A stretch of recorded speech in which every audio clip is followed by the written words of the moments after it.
You can't change. We all know that voice in our head that pipes up the minute we begin to think about the things in our lives that we wish we could fix. The voice of negativity, of despair. And obviously it's our Yetzer Hara, and of course it's not true. But what we need to understand is that the Yetzer Hara can't make things up. He can't just lie. What he can do is distort the truth. He can take something and corrupt it. But if we learn how to listen to what he's really saying, what's the truth behind his words, we can actually learn some incredible things about ourselves that only he can teach us. So let's take a look at the claim that we can't change. Let's try to figure out what is the truth behind it. So let's start with the month of Elul, the month most associated with change that we're presently in. The Sefer Yetzirah teaches that every month in the Jewish calendar is created with a certain letter in the Aleph Beis and is associated with a certain limb in the body. And it says here that the month of Elul was created with the letter Yud and is associated with the left arm in the body. So let's start with the letter Yud.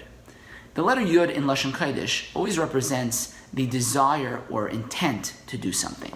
So for example, if I say Hu Yelech, he will go, what I mean is that although he's here now, he intends on going there. He plans on going somewhere else.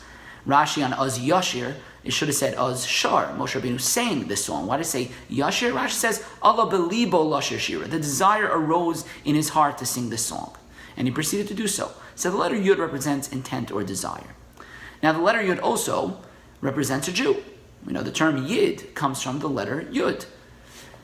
And if you take a look at Hashem's name, the main name of Hashem, the real name, Hashem's essential name, the name Yud Kei Vav Kei, it begins with the letter Yud. Now our name, the name of the Jewish people, Yisrael, also begins with the letter Yud. So bringing all these ideas together, Hashem's ultimate desire and intent and will is what? Is just for the Jewish people, is to have a relationship with us. That's why Hashem created the world. But we know that Hashem has two main names. The other name, the way we pronounce his name, is Aleph Dalet Nun Yud. Now the name Shem Havai Yud Kei Vav Kei is the name of kindness, of love, of goodness, represented by the right side. On the other hand, Hashem's name Adnos, Aleph Dalet Nun Yud, that represents Midas Hadin, or discipline, strictness, the more difficult things in life, and that's represented by the left side. But that name as well, Aleph Dalet Nun Yud, also ends with the letter Yud. Why? Because we know that even those things in life that seem to be negative, we know ultimately they're all coming from the same place.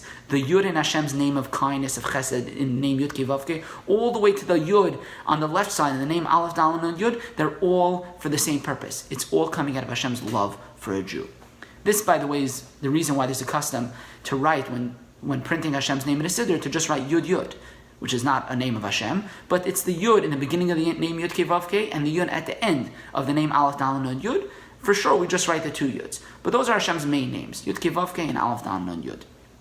Now, in our relationship with Hashem as well, we also have our right side, the things we do correctly, the things we're proud of. On the other hand, we have our left side, our weaker side, the time we give in to our weaknesses.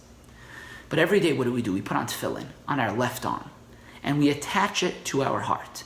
Our heart is the source of desire, the source of what we really want. What does every Jew want in their heart? To be close to Ribono Shel Olam.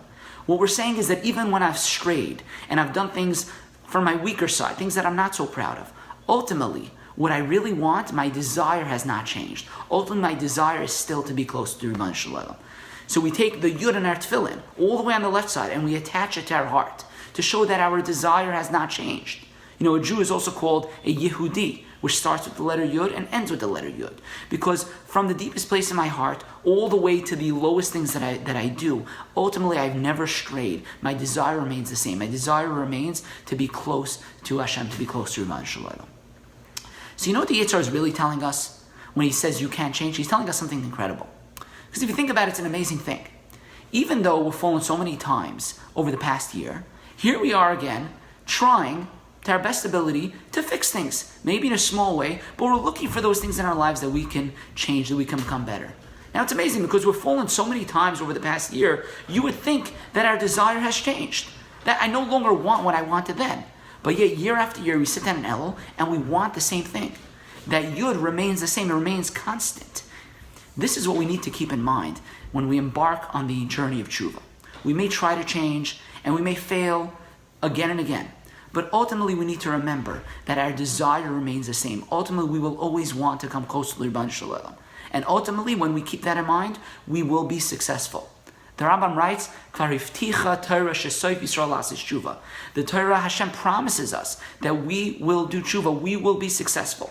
And the way to do that, the way to make sure that you're successful, is by keeping in mind that no matter what has happened, the desire in my heart remains the same. You would think our desire has changed. It hasn't. We cannot change, because we will ultimately want what Hashem wants, which is a relationship with Him, and ultimately we will be successful. We will have an amazing El Olamei. This El will be the one that we indeed change and have that incredible relationship with the Rebbeinu Shalom that we and He truly want.